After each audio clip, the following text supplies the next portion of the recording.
So let's talk about paying off debt. So the first thing we need to consider is compound interest. So compound interest can be your best friend or it could be your greatest enemy. In the case of debt, it's absolutely your worst enemy. It's the reason that you want to pay off your debt as quickly and as strategically as possible. So let's solidify our understanding of compound interest by looking at this loan calculator.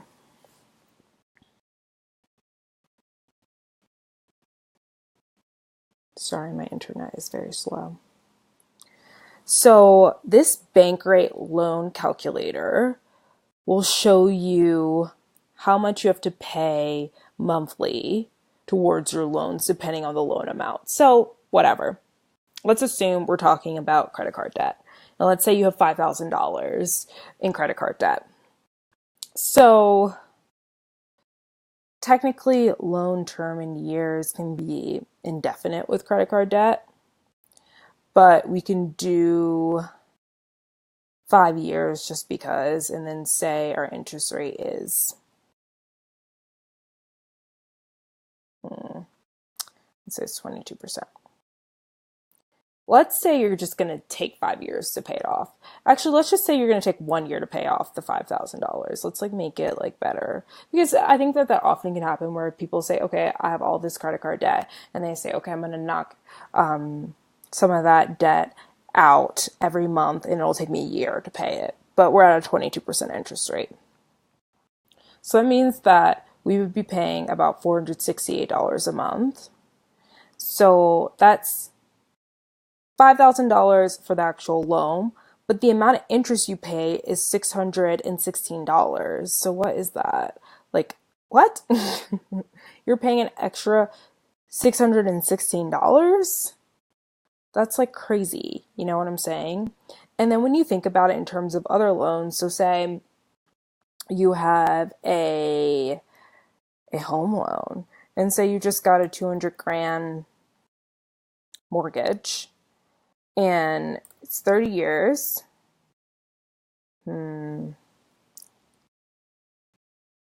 Let's look up average interest rate of home mortgage is 3.99%. So let's put in here our interest rate is 3.99%. And then we calculate it. And we see that we paid the $200,000, but we're also paying $143,000. So we're almost paying double what we got in the mortgage. That's crazy. You know what I'm saying?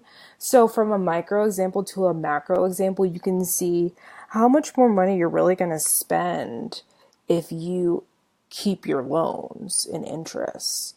If you don't pay them off quickly in a short period of time and keep them for a long period of time, you're going to be paying so much in interest, or it could even be that the amount of interest you pay is the amount that the loan was in the first place. And see, I love this though, because say you did, this is a typical example, someone getting a $200,000 mortgage, right? And it's a 3.99% interest rate and you're paying it off in 30 years. But look, let's see. We can add extra payments. So right now our monthly payments are a little bit less than $1,000. So let's say I want to up my payment and I just want to add $250 to my monthly payment.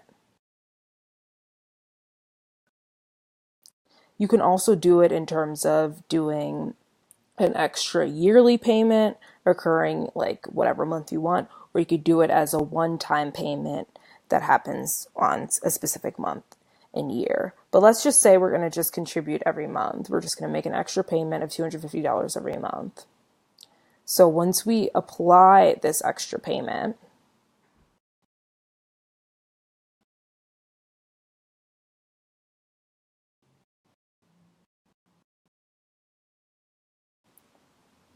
so you can see that the total interest paid is now $91,000 or $92,000, as opposed to $143,000. And $250,000 really isn't kind of that much, right?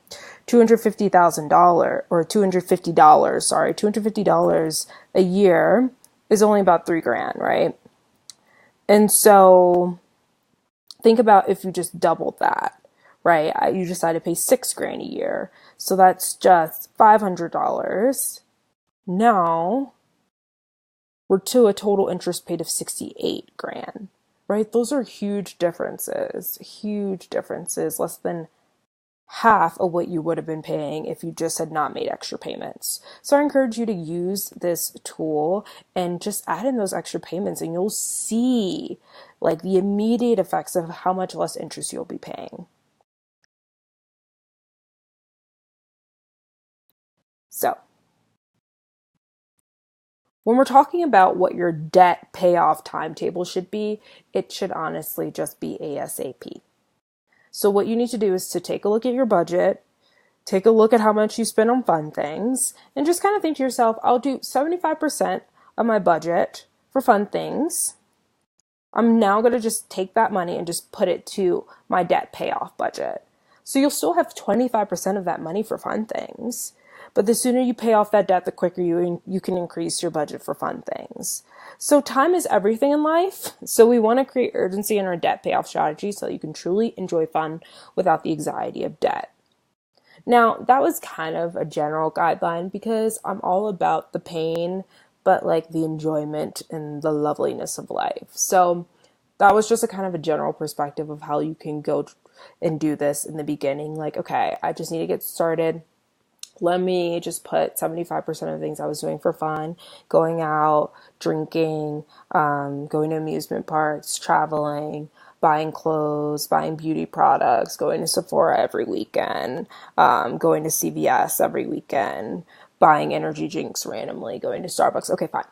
Going to the movies, whatever. There's so many fun things you can be doing. There's so many ways you can spend your money. That's kind of a general guideline, okay, just so you can still enjoy things. But the reality is that once you kind of get your training wheels, what you really need to be doing is determining the maximum amount of money you can contribute to your loans. So that's your debt payoff budget. That should be your actual debt payoff budget. And so if you're really trying to maximize, technically 100% of your fund budget should go towards your debt. But again, we are not robots. That's why I suggest the 75%. And if you can get it up almost to 100%, then do it. Do I suggest going to 100%? I mean, if you can survive that, then do it, but most of us can't. So you want to at least do 75% of that fund budget and put it towards going towards your debt. So let's look at a timetable example. So we have a category like eating out, alcohol, travel, shopping. Our budget now for all of these is $100, and then our new budget is now $25. So you definitely want to look for ways to save on all of your budget categories when you're strategizing about how to pay down debt, but starting with the obvious is easier. Then you can cut back on essential expenses like groceries and toiletries and transportation. So this is just a statement. 3 years.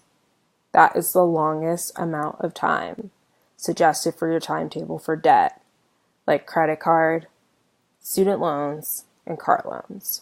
Obviously, mortgage is a different situation, but for your credit card debt, for your student loan debt, for your car loan debt, for your payday loan, whatever, 3 years. I don't know if you feel like that's a really long time, or you feel like that's a really short time, or you feel like that's the perfect amount of time. I think that for any type of debt situation, for the most part, on average, 3 years is reasonable, right? If you make 50 grand a year and you say have 75 grand in debt, which is not, that's not a crazy thought, right? You could have 75 grand in debt. It could be what?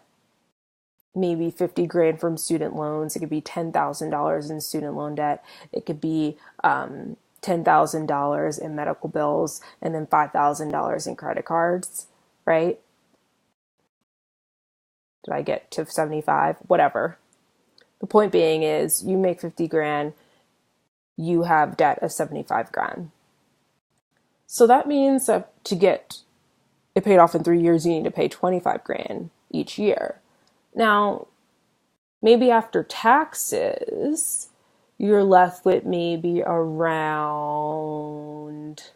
45 to 50, 35 to 40 grand after taxes. Everyone's probably left with that if you make 50 grand as your salary. Okay.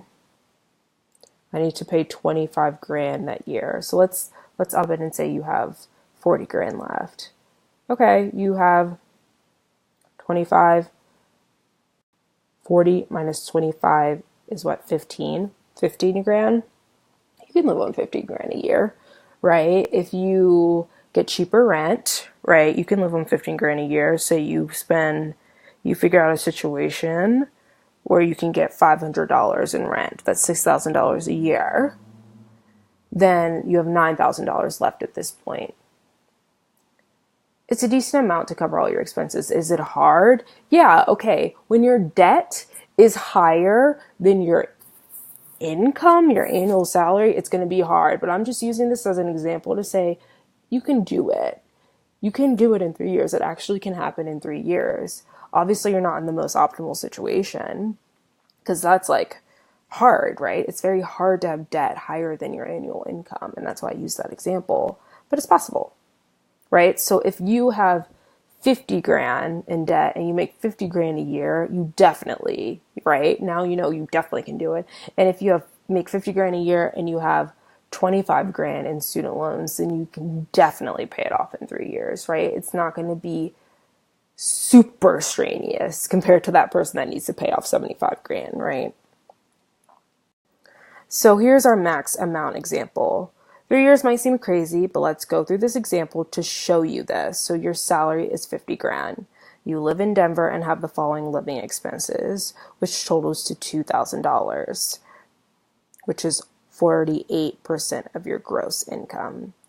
Taxes are 22% of your gross income, so you have 30% to put towards your student loans, or whatever loans you have. I just always assume it's student loans because I'm in that situation. So that's $1,250 per month. So if you have $35,000 in loans, you can knock that out in 2 years and 4 months. It'll probably take you probably 2.5 years because of interest accumulated, or 2 years and 7.5 months, whatever. But it's going to be done in 3 years, right? So you can see this, like this budget right here. You have your rent for 1 grand. Like a rent of 1 grand is not like a small amount. That's like a decent amount. And even if you live in a huge city, like obviously if you live in San Francisco, like you'll probably be living in a soapbox for 1 grand, or having like 7 roommates or something, but you can like pull that even, right? And then in a lot of places in the US, you could like easily find like a decent place to live for 1 grand. Utilities of 100, internet for 40, right? Internet varies. Obviously, I know some of us do gaming and stuff like that, so it might be different for you. It might be more expensive. A car payment of $300, which isn't crazy. Car insurance of $120. It could be a lot higher. It could be maybe a little bit lower. Gas of $125. Groceries, food, $275 a month. Miscellaneous things, $40 a month. So you still get Netflix. You can still get your drunken Uber drive or whatever, but it just seems to be $40 in the month. So there's still a little bit of fun, right? $40 worth. But that would be $1,250 a month, and you would knock it out. And say if you want to increase your miscellaneous, your fun budget maybe, just do it in 3 years. Obviously, you're going to be paying more interest and blah, blah, blah. But if that makes you more comfortable and makes you feel like, oh, I can really do it, just make that debt payoff budget actually equal to 3 years. And so your miscellaneous budget might go up by like $60. And so maybe you can spend $100, right?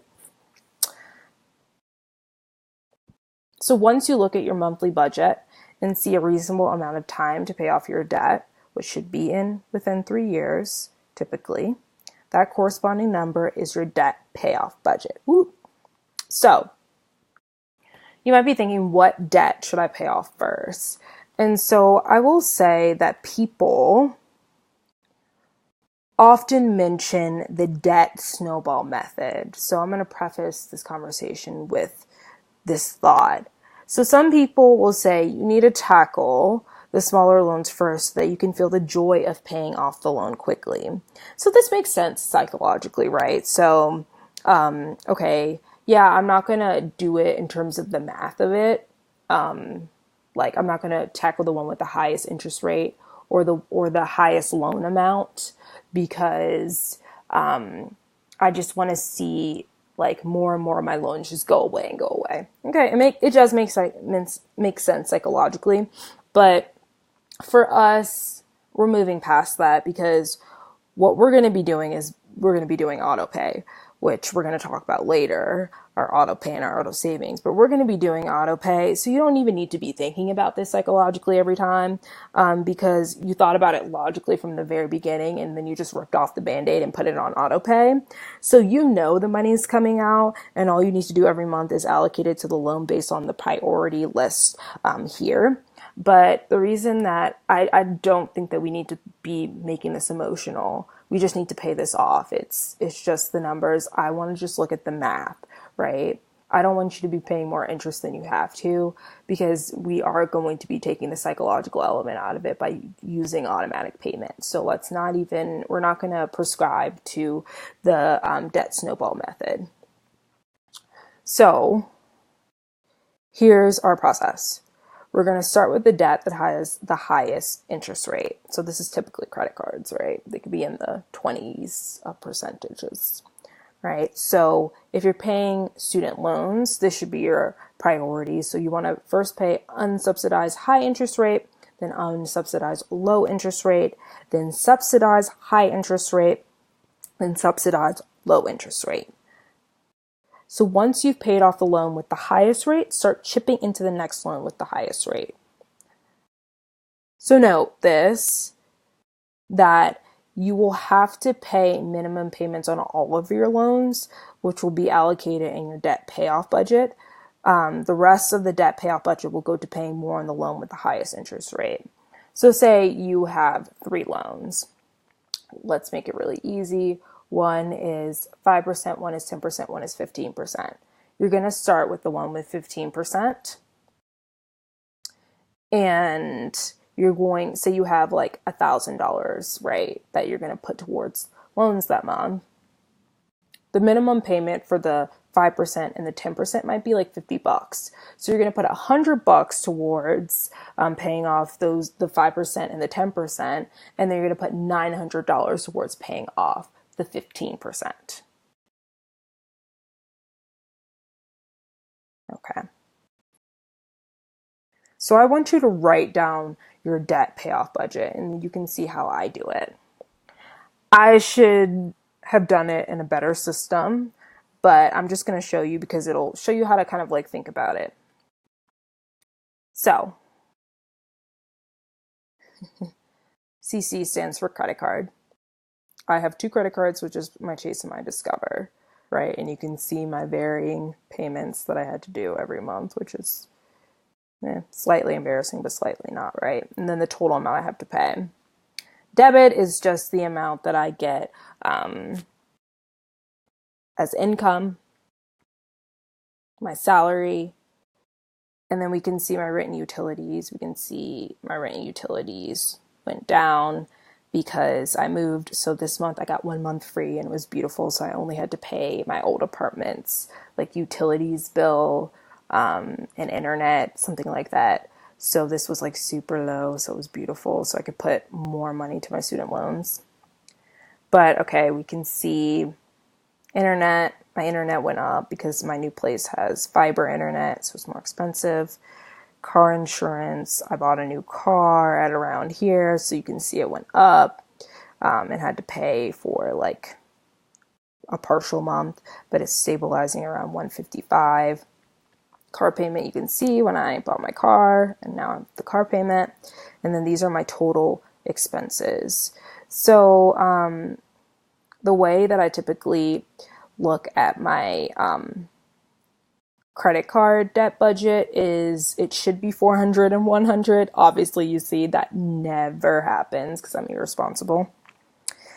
But what you can see here is that the 400 and 100 is literally my my budgeted expenses for like groceries, for my subscriptions, for gas, for eating out. So these are like those budget expenses is like a total of $500. I'm clearly am always like, I mean, I think that for my gas, I typically only use my Discover card for gas, and maybe sometimes for like food delivery, but not really anymore. But so that's why probably these months were higher because I was using it for food delivery. So it was kind of a mix. Now I really only kind of use it for gas. And so you can see that typically I'm on budget for my Discover, but I'm never on budget for my Chase because I'm irresponsible.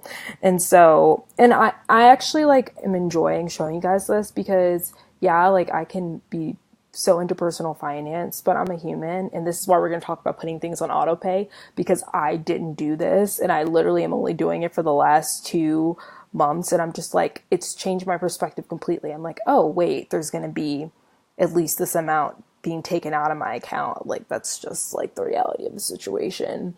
Right. And it makes you think, oh my God, if I do not stay within this budget, I will have to pay credit card interest. And I don't want to do that because I don't want the banks to win. I want to beat the banks. But you can see, yeah, like I'm a hot mess. So look, now this is like the total expenses I have. So basically what I do is that I say, oh, I have this much amount. This is the maximum amount of money that I can put towards my debt for that month. And so what I did was I said, okay, it's just literally my, it's literally the debit, how much money I have, minus my total credit card expenses, minus my total, like just these expenses, right? And so you can see, like, say for November, since it's highlighted, you can see I have my income of $3,162 minus $1,300 minus 16 or $1,700 ish, right? And then I can put $161.92. So this over here is how much my student loans actually are right now. So you can see I started the process in like March of doing this. And so you can see that every month, like some months I paid zero, right? Zero, zero, zero. Some months I paid zero. And so you can see no change, but then it goes down, goes down, goes down, goes down. Big chunk goes down, stays the same because I'm a mess. And then it goes down a little bit. And then you can see December 1st, it'll go down to 657. And then December 31st, which I plan to pay on December 6th, when I get my paycheck, you can see that this is just 657 minus 990. And so it's a negative number. So it's like overpaying or whatever, but it's really just saying like, oh, I'll still have about $300 left in my debit card once I finish paying down my loans. But again, like I'm clearly irresponsible. So it's kind of a cushion for these months of like $150 each for overspending. And I mean, this could be literally like, say, my Christmas flight. I always do these random flights and I like going back home. So I will pay $300 for a flight and that'll be that. So I think that this is just a really good way to show you like how you really can get to the maximum. What I should have done is put things on auto pay. And that's why it's going to be so important when we talk about this in the automatic section, because it's going to make your budget it's going to make your debt budget and your savings budget situation so easy. You don't have to think about it anymore. Like, granted, I did a lot of work before this. Like, I would get bonuses at my old job and I could put like an $8,000 bonus to my student loans automatically. So what you're seeing is like, you know, when you're at the gym and you're almost close to the goal and you're like the goal of finishing the workout and you're like, there's 5 minutes left. And at that 5 minute mark, you're like, I'm dying. I can't do this anymore. Well, this is what this is for sure. And it's like, oh, wait, oh my gosh, I need to pay this off. And so this is what's happening in these months. But, if it was in auto pay, I wouldn't have had to even have mustered the courage. I wouldn't have had to been disciplined. You don't need to be disciplined when it's already automatically there, right? So what I should have done is said, okay, every month it's going to be 400 and 100. My loan payment will be, say, $1,000, whatever. Probably it should have averaged probably to around $1,000. And then created a line called credit card interest payment. And so, or excess credit card, right, amount. And so created a line right there and then put interest and then put right? So that it could be clear in my mind, like, oh, wait, I'm going to have to pay interest on this things. I'm making my debt pay off a priority. So then at that point, I wouldn't be overspending. I wouldn't be eating out as much. I wouldn't go to Grubhub. I wouldn't be buying drinks, right? I wouldn't be traveling as much. It would be clear in my mind. So, needless to say, put your loan payment on auto pay. That's probably one of the biggest takeaways here, is to put your loan payment on auto pay. Don't think about it, and try to get to that maximum payoff amount to really accelerate how quickly you pay it off so that you're well within the 3 years payoff timetable.